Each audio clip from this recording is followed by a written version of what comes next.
My husband abandoned me at a gas station in the middle of nowhere and thought I'd never be able to do anything about it. But I did. I never thought I'd be one of those women who ends up with a story like this. But here we are. My name is Sloane, and what I'm about to tell you happened over the course of 5 years.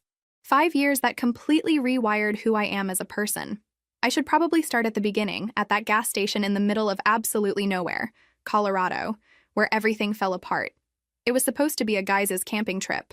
My husband and his 3 buddies had been planning it for months. Some weekend retreat up in the mountains where they could drink beer, tell stupid stories, and pretend they were still in their 20s instead of pushing 40. I wasn't invited, obviously. It was their thing. But the Thursday before they left, my husband suggested I come along for the drive up, stay the first night, and then catch a ride back with one of the guys who had to return early for work. It seemed reasonable at the time. Romantic, even. We'd been married for 12 years, and honestly, things had been rocky. I thought maybe he was making an effort. The drive took about 4 hours. We stopped at this rundown gas station somewhere between nowhere and the middle of nowhere, one of those places that looks like it hasn't been updated since 1970-something, with a flickering neon sign and pumps that groaned when you used them. The bathroom was around back, one of those standalone units with a key attached to a wooden block the size of a dictionary. Classy, right? I remember my husband smiled at me when he handed me the key. Looking back now, I can see it wasn't a warm smile. It was the kind of smile someone gives you when they know something you don't. But in that moment, I just thought he was being helpful. The bathroom was exactly as disgusting as you'd expect. Cracked mirror, rust stains in the sink, toilet that probably hadn't been properly cleaned since the Carter administration. I did what I needed to do as quickly as possible, washed my hands with soap that barely lathered, and came back out into the cooling desert evening. The parking lot was empty. Not just empty of our car, completely empty. No cars, no people. Nothing but desert scrub stretching out in every direction, and that relentless Colorado wind that makes everything feel even more isolated than it already is. For a moment, I just stood there, key still in my hand, trying to process what I was seeing. At first, I thought they'd pulled around to the front of the building. Maybe they were inside buying snacks or using the actual bathroom. I walked around the entire place twice, my heels clicking on the pavement, calling out my husband's name. The station itself was locked up tight. A handwritten sign on the door said they closed at 8, and it was now almost 9. The parking lot lights hummed overhead, attracting moths that threw crazy shadows across the asphalt. There was literally no one there. I tried calling my husband. The phone rang once, then went straight to voicemail. His voice on the recording, cheerful, casual, made my stomach drop. "Hey, you've reached me. Leave a message." I hung up without saying anything. Tried again. Straight to voicemail. I tried the 3 friends, one after another, my fingers starting to shake as I scrolled through my contacts. Every single phone, straight to voicemail. That's when the panic started setting in. Real physical panic. Heart racing, hands shaking, that metallic taste in your mouth that comes with pure fear. But even then, I told myself there had to be a reasonable explanation. Maybe they drove up the road a bit to get better cell service. Maybe one of them got sick and they rushed to find a clinic. Maybe there'd been some kind of emergency. Maybe. I stood in that parking lot for 45 minutes, pacing back and forth, calling and calling and calling. With every minute that passed, the excuses I made for them got weaker and the sick feeling in my stomach got stronger.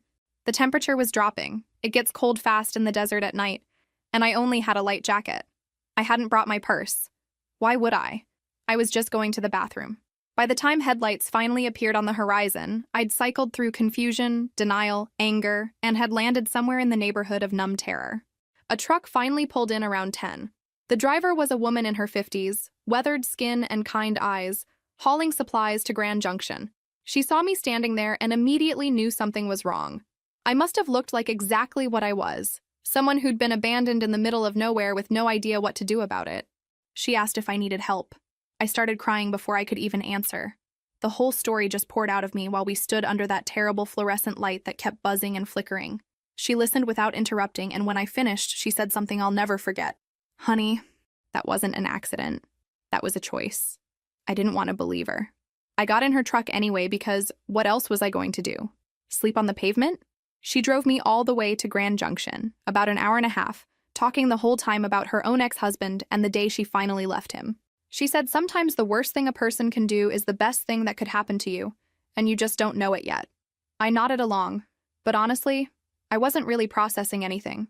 I was still in shock, still convinced that when I got to Grand Junction, my husband would be there, full of apologies and explanations. He wasn't. The truck driver dropped me off at a 24-hour diner and gave me $40. I tried to refuse it, but she pressed it into my hand and told me to call someone who actually gave a damn about me. I sat in that diner booth for 2 hours with a coffee I didn't drink, trying to figure out who that person was. My parents were the obvious choice. We weren't super close. My husband had always made subtle comments that created distance between us over the years, and I'd been stupid enough to let it happen. But they were still my parents. They'd help. They had to help. I used the diner's phone because my cell was dying and I didn't have a charger. The conversation with my mother is burned into my brain. Sloan. Oh, thank God. Your husband called us. He's been so worried. He said you had some kind of episode and ran off. Are you okay? Where are you? I remember the floor feeling like it disappeared underneath me. What? Mom, no, he left me. He and his friends. They drove away and left me at a gas station in the middle of nowhere. I've been stranded for hours. There was a pause.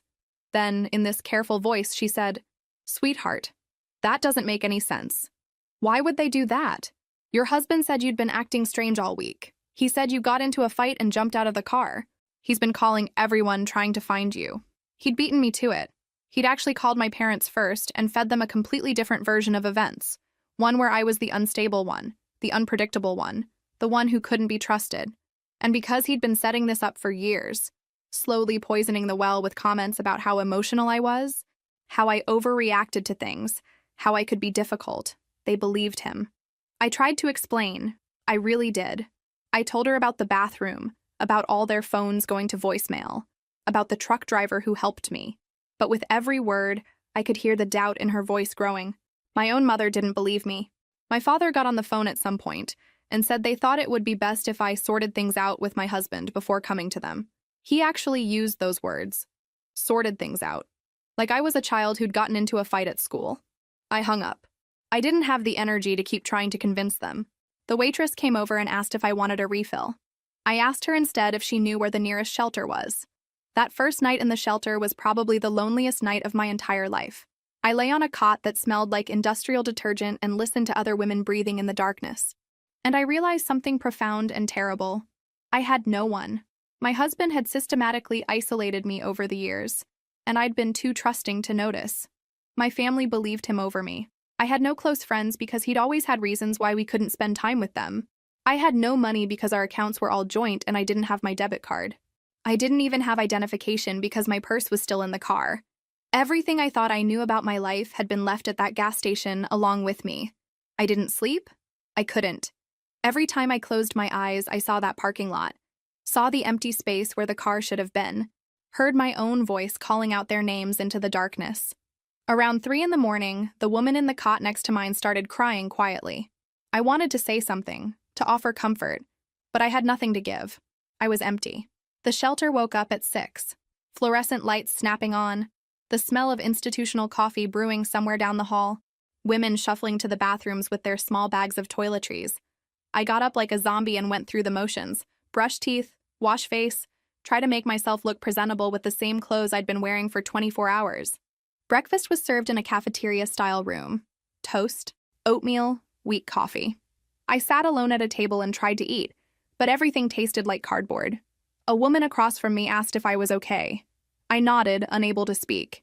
If I started talking, I might start screaming. By 8, we all had to be out. That was the rule. The shelter closed during the day, and everyone had to leave until 5 p.m. It made sense, I guess. It encouraged people to look for work, to handle their business, to not treat the shelter like a permanent residence. But for me, it meant 9 hours with nowhere to go. 9 hours to sit in the library and use their computer to search for jobs I couldn't apply for without ID. 9 hours to walk around Grand Junction looking at a city I'd never wanted to live in. 9 hours to think about how spectacularly my life had collapsed. The first week was the hardest. Every morning, I'd tell myself it would get better. Every evening, I'd lie on that cot and realize it hadn't. I called my parents twice more. Once, my mother answered and then claimed it was a bad time and she'd call me back. She never did. The second time, my father answered and told me firmly that they'd decided it was best to give me space to work things out with my husband. Translation, they'd chosen him over me and weren't going to change their minds. On the 4th day, A woman in the shelter had a breakdown. Complete, screaming, sobbing breakdown in the middle of the night. It took 3 staff members to calm her down. We all just lay there in our cots, pretending we couldn't hear it. Each of us probably thinking, that could be me. That probably will be me. On the 5th day, I met the social worker who would change everything. The shelter had a lot of rules. Wake-up time was 6 in the morning, no exceptions. You had to be out by 8 and couldn't come back until 5 in the evening. All personal belongings had to fit in a single provided locker. No alcohol, no drugs, no men in the women's section. The rules made sense, I guess, but they also meant that every single day, I had 9 hours to kill with nowhere to go and nothing to do. An assistant social worker at the shelter, this tired-looking woman in her 30s who'd probably seen 1,000 stories like mine, sat me down on my second morning there and explained my situation in terms I couldn't ignore anymore. Without identification, I was essentially a ghost. I couldn't get a legitimate job, couldn't open a bank account, couldn't rent an apartment or even a room, couldn't prove I was who I said I was. The whole system required paperwork, and all my paperwork was either with my husband or required me to go back to my hometown to obtain. How much does a replacement ID cost? I asked her. Depends on the state, but you're looking at probably $30 to $40 for a basic identification card, maybe more if you need a birth certificate too. And you have to go in person to the vital records office in your county of birth. I had $40 to my name, the same $40 the truck driver had given me. Going back to my hometown meant a bus ticket, which I learned cost $73.50 one way. I didn't have $73.50. I barely had enough for a few meals.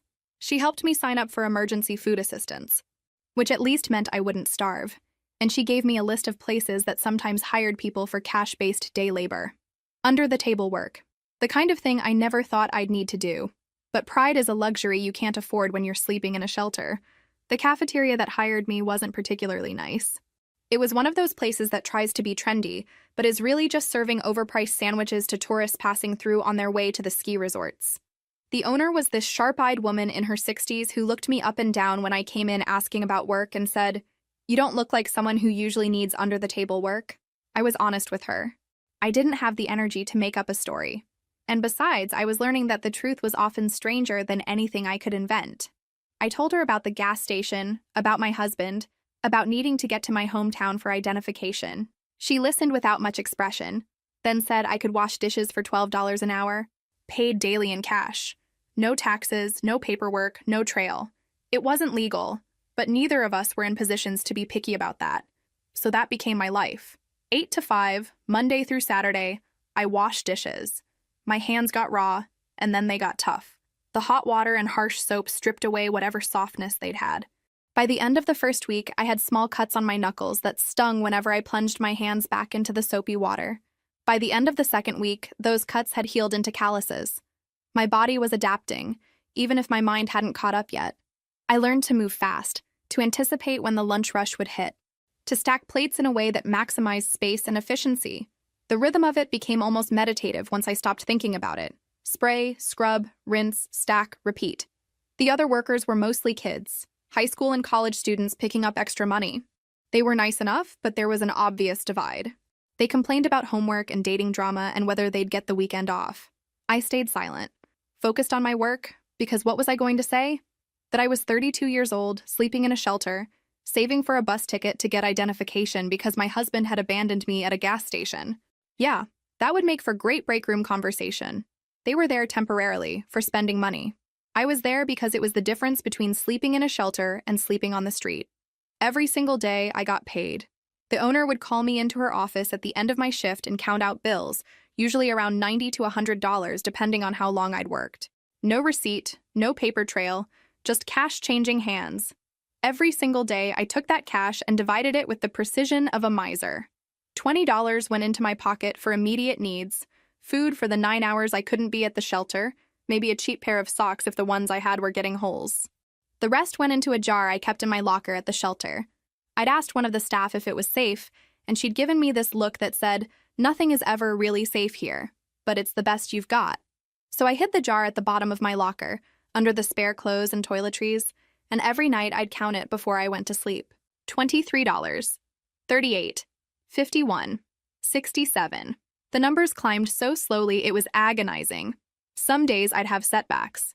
need to buy shampoo, or the zipper on my jacket would break, and I'd have to buy a replacement at the thrift store. Each setback felt like being pushed back down a mountain I was trying to climb. I became obsessed with that jar, with watching the bills slowly accumulate. $73.50 felt like a mountain, impossible to climb, but every day it got a little smaller, a little more attainable. I knew exactly how much I had at any given moment. I could calculate in my head how many more shifts I needed, how many more days of washing dishes, how many more nights in the shelter. The hardest part wasn't the work, it was the isolation. I called my parents 3 more times in those first few weeks. Each conversation went the same way. They insisted I needed to talk to my husband. They said he was worried, that he'd called them crying, asking if they'd heard from me. They said I was making things worse by refusing to communicate with him.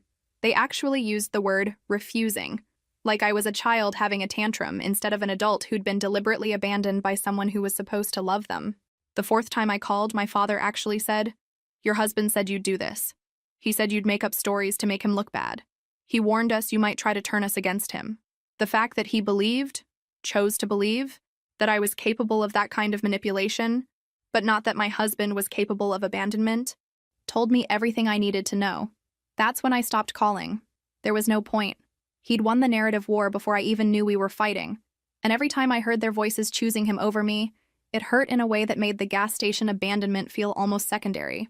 3 weeks into the job, the owner, I should probably give her a name in my head, but I always just thought of her as the owner, started warming up to me. I think she'd been waiting to see if I'd quit or flake out. But when I showed up every single day on time and worked without complaining, something shifted. She started making comments about how I was faster than the kids, how she didn't have to tell me things twice, how I had the kind of work ethic she wished she could find in everyone. One afternoon, during a rare slow period, she called me into her office. I thought I was getting fired, and my heart basically stopped. Instead, she pulled out her purse and counted out $200 in 20s. "That's an advance," she said. "I know you're saving for a bus ticket. This should cover it plus some extra for whatever you need to do when you get there. You can pay me back $20 a week. No interest." I actually started crying right there in her office, which was humiliating, but she just handed me a tissue and told me to pull myself together before the dinner shift. That moment was huge.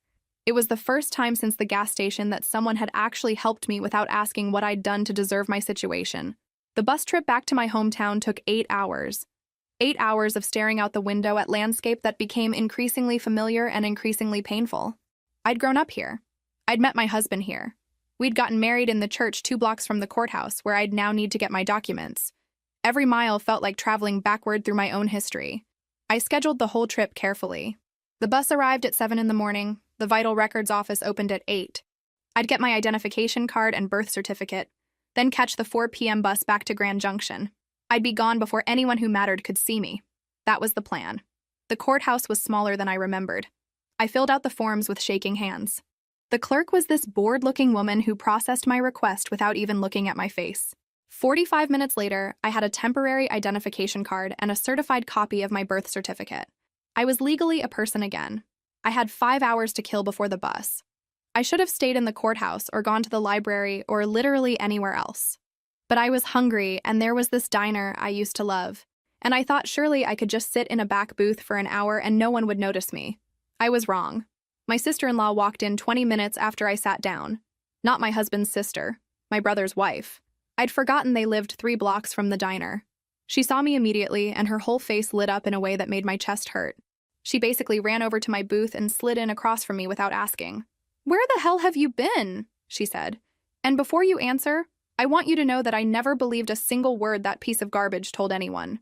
That's when I learned that my husband had been telling people I'd run off with someone else. Not that I'd had an episode.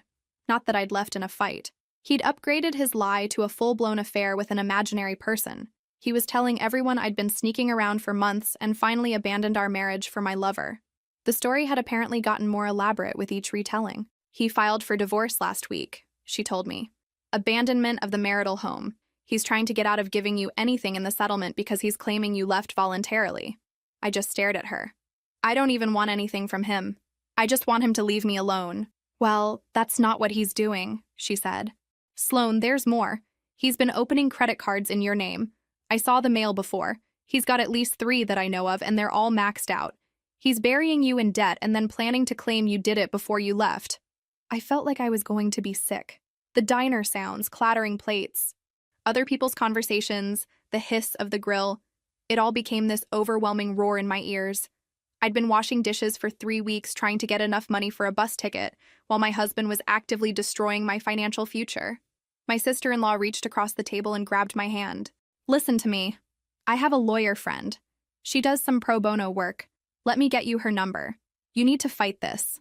I made it back to Grand Junction that night with her lawyer friend's number programmed into my dying phone and a completely new understanding of what I was up against. This wasn't just a bad breakup or even a cruel prank. This was systematic.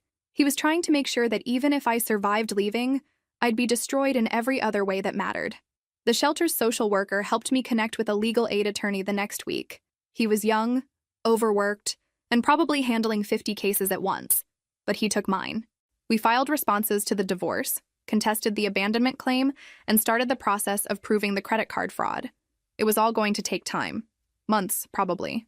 Maybe longer. The debt turned out to be worse than my sister-in-law had thought. It wasn't 3 credit cards. It was 7. 7 different cards, all opened using my social security number, my birth date, and addresses I'd lived at years ago. The total was just over $43,000. $43,000 of charges I never made for things I never bought, and somehow I was on the hook for all of it. My legal aid attorney, I called him by his first name, which was Tom, because calling him my attorney felt too formal for someone working out of an office that was basically a converted storage closet, explained that proving fraud would take time. We'd need police reports, paperwork from the credit card companies, documentation of where I was when the charges were made. It was going to be a long, bureaucratic nightmare, and there was no guarantee we'd win. The collection calls started around the same time. My old phone number started getting hit with automated calls. When I didn't answer, they started calling my parents. My parents, who still believed I'd abandoned my marriage for another man, were now fielding calls from debt collectors looking for me. My mother called me for the first time since that initial night. She didn't ask how I was doing. She asked why I was letting my debts go to collections and embarrassing the family. When I tried to explain that the debts weren't mine, that my husband had opened them fraudulently, she said something that still echoes in my head sometimes. If you'd been a better wife, maybe he wouldn't have felt the need to do any of this. I hung up on her. I didn't yell, didn't cry, just ended the call. Some part of me had still been holding on to this fantasy that eventually they'd see the truth and apologize, and we'd fix our relationship. That phone call killed that fantasy. They'd chosen sides, and they hadn't chosen mine. 8 months after the gas station incident, I was in a very different place than I'd been that first night. I had a room now, not an apartment, just a single room in a house with 4 other tenants.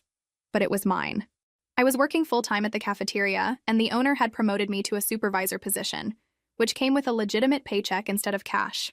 I'd paid her back the $200 loan. I had my documents. I had a bank account with exactly $912 in it, which felt like a fortune. But I also had a court date approaching for the divorce proceedings, collection agencies calling the shelter as a forwarding address, and the constant low-level anxiety that at any moment, something else would blow up in my face. The cafeteria became my refuge. There's something meditative about repetitive work when your brain is chaos. Wash dishes, prep vegetables, make sandwiches, clean counters, repeat. The owner started teaching me more about the business side, how to do inventory, manage suppliers, handle difficult customers. I think she recognized something in me, some kind of desperate hunger to prove I was worth something. She fed that hunger with responsibility, and I grabbed onto it like a lifeline. It was during this period that he started coming in, the medical student. He'd been a customer before, always ordered the same thing, turkey sandwich on wheat, no mayo, extra tomatoes, black coffee, but I'd never really paid attention to him beyond taking his order. But now he was coming in late at night, after the dinner rush, usually around 9 or 10 p.m. He'd sit at the corner table with textbooks and notes spread everywhere, and he'd study until we closed at 11. At first, I barely noticed him.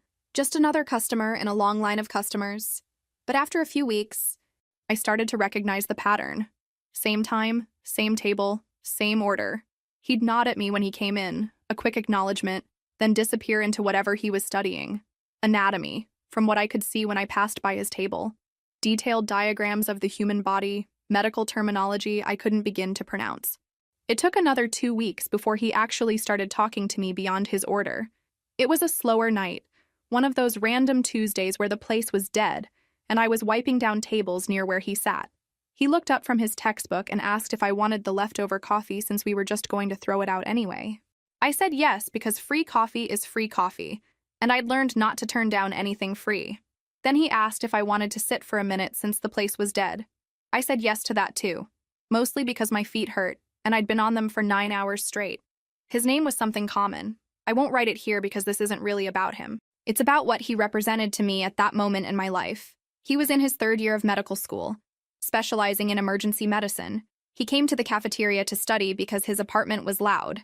Thin walls, neighbors who fought constantly, and the library closed too early for his night owl schedule. We talked for maybe 15 minutes before other customers came in. But it was 15 minutes where I wasn't Sloan who got abandoned, or Sloan who's fighting a divorce, or Sloan who sleeps in a shelter. I was just Sloan, having a conversation about whether studying at night was more effective than studying in the morning, his position, or if it just meant you were more caffeinated than educated, my position. He started staying later. We started talking more. Nothing inappropriate. He'd study, I'd do closing work, and we'd chat during the slow periods. He never asked about my past or why I was working at a cafeteria in my 30s, or any of the questions that would have required me to unpack the previous year of my life. We talked about movies and music and the weird customers we'd both encountered, and whether the universe was infinite or just really, really big. It was the closest thing I'd had to a normal human interaction in months. No pity, no judgment, no complicated history. Just 2 people talking about nothing important. And somehow that made it the most important part of my day. Meanwhile, the lawsuit crept forward with all the speed of continental drift. Tom filed our response, calling it what it was, a frivolous attempt at intimidation. We had a preliminary hearing scheduled for January, which was 3 months away. 3 months of this thing hanging over my head like a sword. My husband's attorney sent a formal demand through Tom. They wanted me to sign away any claim to marital assets, including the house, the cars, the joint savings that I'd contributed to for 12 years in exchange for my husband agreeing not to pursue the debt issue.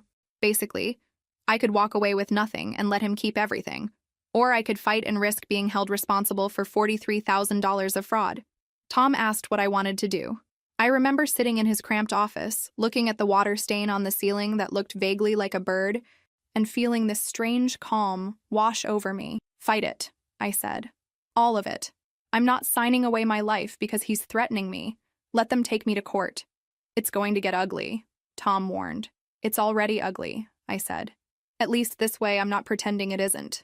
The preliminary divorce hearing happened on a Thursday. I had to take the day off work, which meant losing a day's pay, but there was no way around it. The courthouse was in my hometown, which meant another bus ride into my past.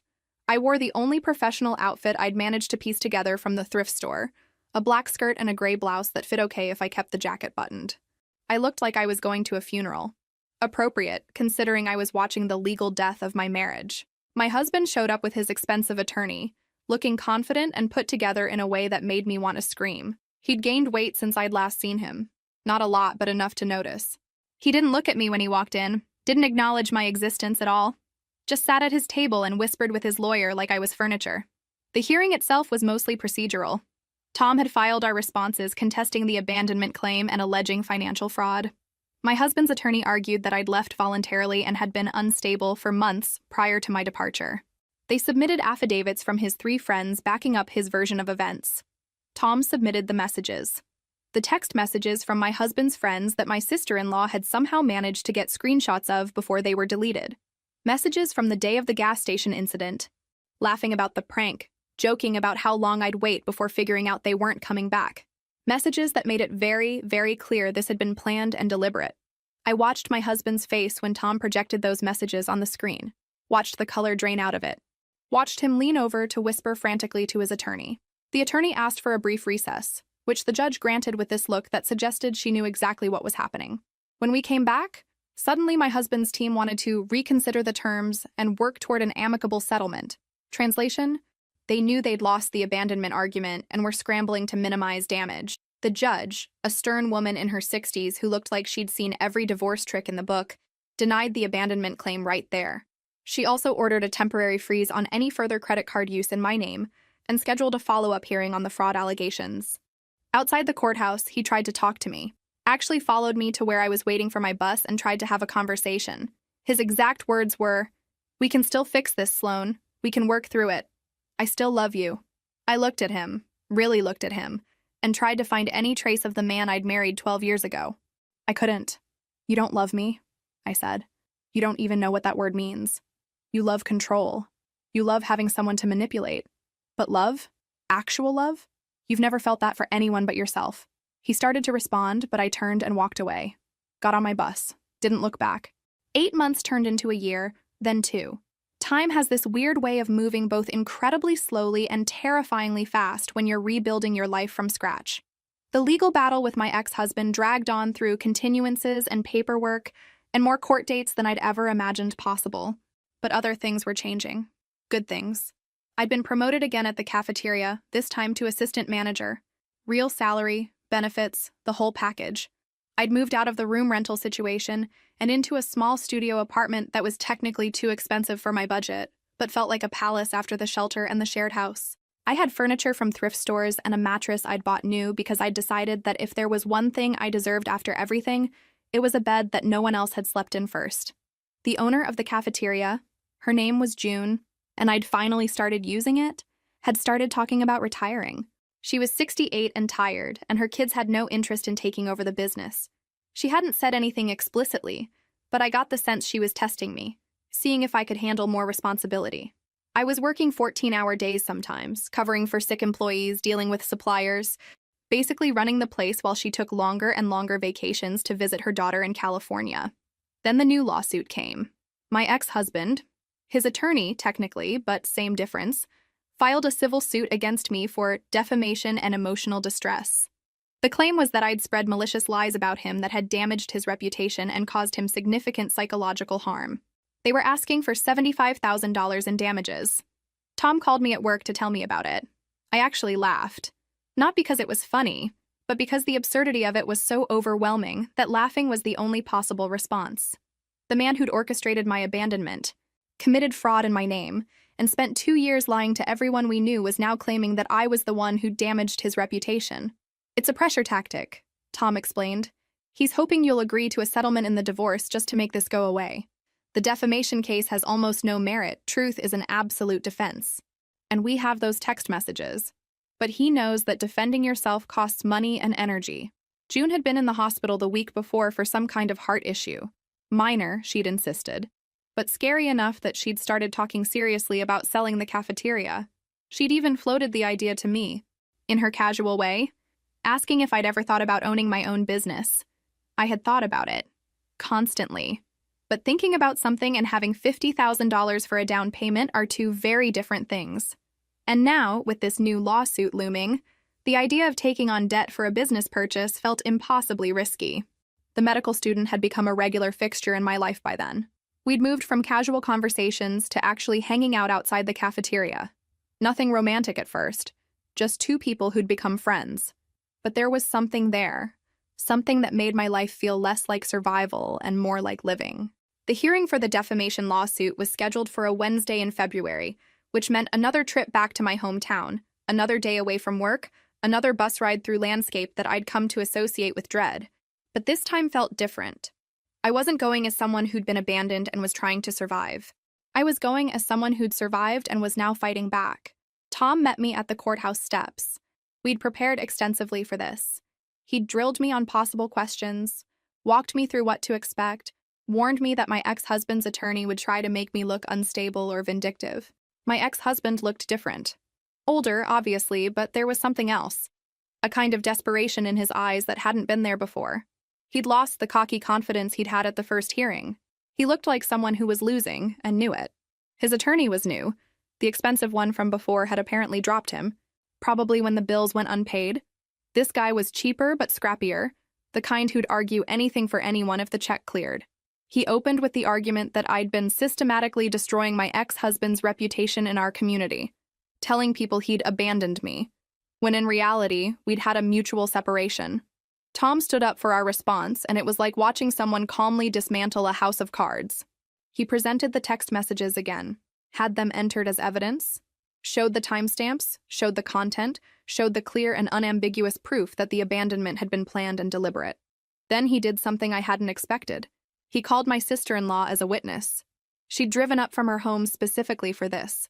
Took time off work, arranged childcare, the whole thing, and she didn't hold back. She testified about the lies my ex-husband had spread, about the credit card fraud, about his attempts to isolate me from my family. She had receipts, actual screenshots and emails, and even a recording of a conversation where he'd bragged to my brother about teaching me a lesson. She'd been documenting everything for years, apparently, waiting for this moment, waiting for the chance to tell the truth in a place where it mattered. I watched my ex-husband's attorney scramble. He tried to object on various grounds: hearsay, relevance, prejudicial, but the judge shut him down every time. The evidence was solid, the pattern was clear. There was no amount of legal maneuvering that could change the fundamental facts of what had happened. Then Tom called me to the stand. I'd been dreading this part, having to sit up there and recount the worst experience of my life while my ex-husband watched, having to answer questions about my emotional state, my decision-making, my marriage, having to defend my reaction to being abandoned like somehow I was the one who needed to justify my behavior. But when I actually sat down and took the oath, something shifted. I wasn't afraid anymore. I was angry. Tom asked me to describe what happened the night of the gas station incident. I did, in clear detail. Every moment from when my husband handed me that bathroom key to when the truck driver dropped me off at the diner. He asked about the debt. I explained how I'd discovered it, how I'd fought it, how I'd eventually gotten most of it dismissed as fraudulent, but how it had destroyed my credit and taken years to rebuild. He asked about the damage to my reputation. I talked about losing contact with my family, about the rumors that followed me, about starting over in a city where no one knew me because staying anywhere near my hometown had become unbearable. The opposing attorney's cross-examination was exactly what Tom had warned me about. He tried to paint me as bitter and vengeful, someone who'd refused reasonable settlement offers because I wanted to punish my ex-husband. He asked why I'd moved to a different city if I had nothing to hide. He asked if I'd been faithful during the marriage. Yes, and if I could prove it. How exactly does one prove a negative? He tried to make me lose my temper, tried to get me to say something emotional and rash that would support their narrative of an unstable, vindictive ex-wife. I didn't give him the satisfaction. Every question I answered calmly and directly. When he asked why I'd refused to work things out with my husband, I looked at the judge and said, because a person who would deliberately abandon their spouse at a gas station in the middle of nowhere, then commit fraud in their name, then sue them for speaking the truth about it isn't someone you work things out with. That's someone you get away from as quickly as possible. The judge called a recess after that. 30 minutes. Tom and I went to the hallway and he told me I'd done well, that I'd come across as credible and sympathetic without being emotional. I felt numb more than anything. Saying all of it out loud, in an official capacity, with my ex-husband sitting there watching, had been more exhausting than I'd anticipated. When we reconvened, the judge didn't waste time. He'd clearly made up his mind during the recess. He called the defamation case frivolous and without merit, and dismissed it with prejudice, which meant it couldn't be filed again. He also ordered my ex-husband to pay court costs, both his own and mine, and sanctioned his attorney for bringing a case that was clearly meant to harass rather than seek legitimate legal remedy. The words he used were vexatious litigation, and he was clearly annoyed at having his time wasted with such an obviously baseless claim. Then he did something even better. He issued a final order on the divorce right there, without waiting for the scheduled hearing. I got half of the marital assets like I should have from the beginning. My ex-husband was responsible for his own debts, all of them. The credit card fraud was acknowledged in the record. And there was a restraining order included that prohibited him from contacting me except through attorneys, and only for legitimate legal purposes. It was more than I'd hoped for. It was everything. I'd won. Completely and totally won. Outside the courthouse, my ex-husband did the last thing I expected. He tried one more time, caught me walking to the bus stop and followed me, talking rapidly, desperately, saying he'd made mistakes, saying he still loved me, saying we could start over. I stopped walking and turned to look at him. Really look at him. He was crying, actual tears running down his face, and I felt nothing. You don't love me, I said. You love what I represented. Someone who you could control. Someone who wouldn't fight back. But I'm not that person anymore. Sloan, please. No, I said. You know what the worst part is? It's not what you did. It's that you think you deserve forgiveness for it. That you think crying and saying you love me erases abandonment and fraud and 2 years of legal harassment. It doesn't. And I don't forgive you. Not because I'm bitter, but because you don't deserve it. I turned and walked away, and got on my bus, and I knew it was the last time I'd see him.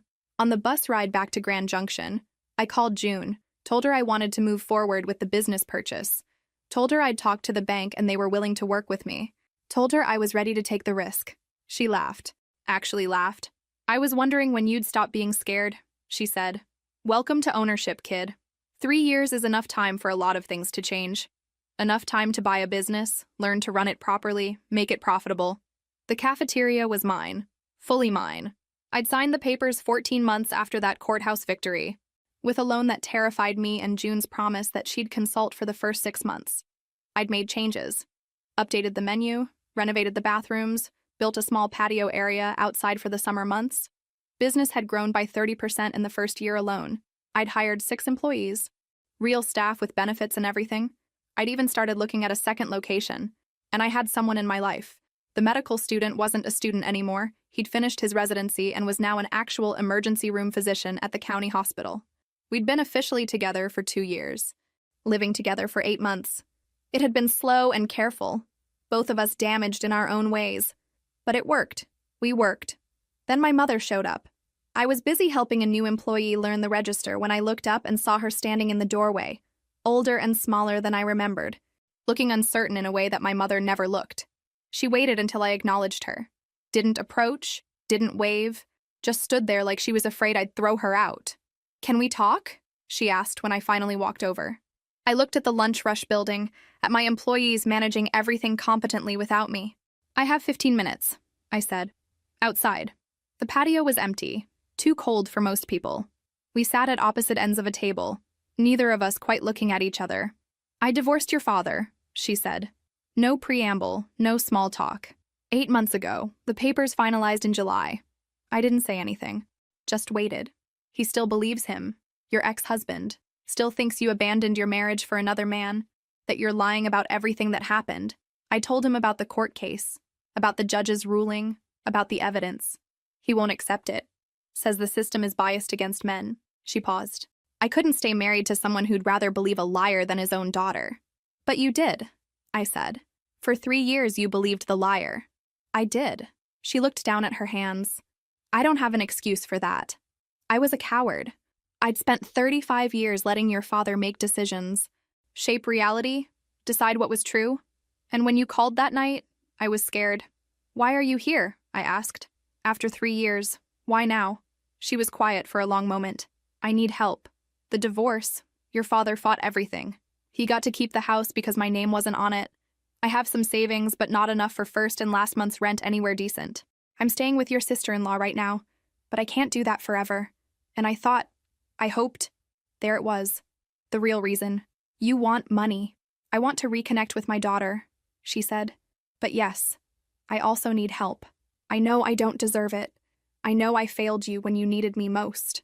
But I'm asking anyway because I don't know what else to do." I looked at her, saw the gray in her hair that hadn't been there 3 years ago, saw the way her clothes hung a little loose, saw the desperation that I recognized from my own mirror in those early months, and I felt nothing. No anger, no pity, no satisfaction, just emptiness. "I need to think about this," I said. "Of course. I understand. I'm staying with your sister-in-law for another week. You have her number." She stood to leave, got halfway to the door before turning back. "Sloan? I am sorry. I know that doesn't fix anything, but I need you to know that I understand what I did. And I'm sorry." I nodded, watched her leave. That night, I talked to my partner about it. He'd met my mother once, years ago at a family gathering before everything fell apart, but he didn't really know her. What he knew was me, knew what her abandonment had done. "What do you want to do?" he asked. "I don't know," I said. "Part of me wants to help her just to prove I'm better than she was. But another part thinks that's exactly the kind of thinking that got me into trouble in the first place. Those aren't mutually exclusive," he said. "You can help her and protect yourself. Set boundaries. Make it conditional." I thought about that for days. Eventually, I came to a decision. I called my mother and asked her to meet me at the cafeteria again. Same table on the patio, colder this time because it was late September. I'd brought 2 coffees, set one in front of her. "I'll help you," I said. "I'll pay your rent for 6 months. That should give you time to find work, to get stable. But I have conditions." She nodded, relief washing over her face. "First, you don't get to be my mom right now. You get to be someone I'm helping. We're not doing family dinners and phone calls and pretending the last 3 years didn't happen. Maybe eventually if you prove you've actually changed, but not now. Okay. Second, you go to therapy. Real therapy, not church counseling. You need to figure out why you were willing to abandon your daughter to protect your marriage. Okay. Third, if you ever suggest that I had any responsibility for what happened with my ex-husband, or try to minimize what he did, or make excuses for him or for Dad, we're done. Permanently. No second chances. I understand. And fourth, you're paying me back. Not the money. I don't care about the money. But you're going to tell everyone who ever believed his lies what actually happened. Everyone. I want my reputation back. She flinched at that one. Your father won't. I don't care what Dad does or doesn't do. I care what you do. You helped destroy my reputation by staying silent. You can help rebuild it by telling the truth. There was a long silence. Then she nodded. Okay. All of it. I'll do all of it. I didn't feel victorious or satisfied. I felt tired. But I also knew that if I didn't help her, I'd regret it. Not because of what it would mean about her, but because of what it would mean about me. I wrote her a check that day for 6 months' rent at a modest apartment. Set her up with contact information for the therapist I'd been seeing. Made it clear that this was a business transaction with clear terms, not a reconciliation. She took it all. Signed up for therapy. Found an apartment. Got a part-time job at a department store. And slowly, painfully slowly, started the work. 5 years is a lifetime. 5 years after that gas station in the Colorado desert. I was 33 years old, married to the man who'd been the medical student, 4 months pregnant with my first child, and managing 2 cafeterias. The second location had opened 8 months earlier in a different part of Grand Junction, and it was doing even better than the first. I had 12 employees across both places. I had a house, an actual house with a yard and a mortgage, and neighbors who waved when they saw me. I had equity and retirement accounts and college funds already started for a child who hadn't even been born yet. I had a life that bore absolutely no resemblance to the one I'd had 5 years earlier. Sometimes I'd catch myself in a moment of absolute normalcy, loading the dishwasher, or reviewing inventory spreadsheets, or picking out paint colors for the nursery. And I'd have this flash of memory. That parking lot. That empty, dark parking lot. The feeling of standing there in the cold, calling and no one answering. And then I'd blink, and I'd be back in my kitchen, or my office, or the paint store, and the contrast would be so stark it almost felt like those 2 people, the woman at the gas station and the woman I'd become, couldn't possibly be the same person. But they were. And I carried both of them with me every day. My mother and I had a relationship now. Not the relationship she probably wanted. We weren't close, we didn't talk every day, we didn't have that mother-daughter bond that she'd maybe hoped to rebuild. But we had dinner once a month, usually at a restaurant halfway between our places. She'd followed through on every condition I'd set. Stayed in therapy for over 2 years before her therapist said she'd done enough work that she could move to maintenance mode. Told people the truth about what had happened, which I knew had cost her socially. Some of the people who'd believed my ex-husband's lies didn't want to hear they'd been wrong. Paid me back the rent money even though I'd told her multiple times she didn't need to, insisted it was important for her own self-respect. She'd even gotten a full-time job at the department store and had been promoted to assistant manager. She was trying. It wasn't enough to erase 3 years of choosing to believe a lie over her own daughter, but it was something. We'd probably never be close. There was too much damage, too much history, but we were civil, we were cordial, we were making the best of a situation that neither of us had chosen. And honestly, that felt like enough. I didn't need her to be the mother I'd always wanted. I just needed her to be someone who acknowledged the truth and tried to do better. She was doing that, and I could respect the effort even if I couldn't fully forgive the past. One evening in early March, I was closing up the original cafeteria, the one where everything had started, where I'd first washed dishes for cash and met the man who'd become my husband. It was a slow night. My manager had handled most of the work, and I was just doing final checks before locking up. My phone rang. It was my sister-in-law. "Hey," she said. "I'm probably being paranoid, but I thought you should know. I ran into someone who knows your ex, and apparently he's been asking around about you. Wants to know where you work, where you live, if you're married. The restraining order expired 2 years ago, so legally he can reach out, but I wanted to give you a heads up in case he tries anything." I felt my heart rate pick up for just a second. That old panic response, that muscle memory of fear. But then I looked around at my cafeteria, my employees cleaning up, my registers being balanced, my business that I'd built from nothing, and the fear evaporated. Do you want me to tell him anything? She asked. Or tell him to leave you alone? I thought about it, about all the ways I could respond. All the things I could say, all the ways I could let him know that I'd built something real and substantial and good out of the wreckage he'd tried to bury me in. I could tell him about the cafeterias, about the house, about the marriage, about the baby on the way. I could send him a message through mutual acquaintances about how spectacularly I'd succeeded despite his best efforts to destroy me. But you know what? That would mean I was still thinking about him, still measuring my success against his failure, still letting him occupy space in my head that I'd rather fill with literally anything else. No, I said. Don't tell him anything. Let him wonder. Because that was the truth of it. He'd become irrelevant. Not through any grand confrontation or dramatic final showdown. Not through revenge or proof or showing him that he'd been wrong about me. Just through time and work and the simple act of choosing to build something instead of staying buried in what he'd tried to do to me. I finished locking up and drove home to my husband, who was making dinner because I'd mentioned being tired lately with the pregnancy. We ate on our porch even though it was a bit chilly, because we just had the porch built and I loved it too much not to use it. We talked about names for the baby. He wanted something traditional, I wanted something unusual. We'd been having this debate for weeks and still hadn't landed anywhere. You okay? He asked at one point. He always knew when something was on my mind. Yeah, I said, and I meant it. I'm okay. More than okay, actually. I'm good. Our daughter kicked, strong enough that he could feel it through my belly when he put his hand there. We both laughed.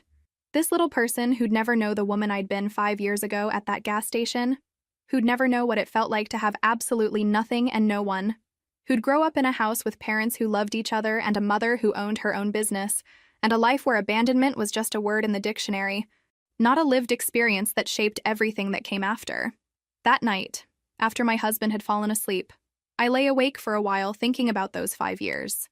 About the truck driver who'd given me $40 and a ride to Grand Junction. About June, who'd given me a chance when I had no credentials and no references.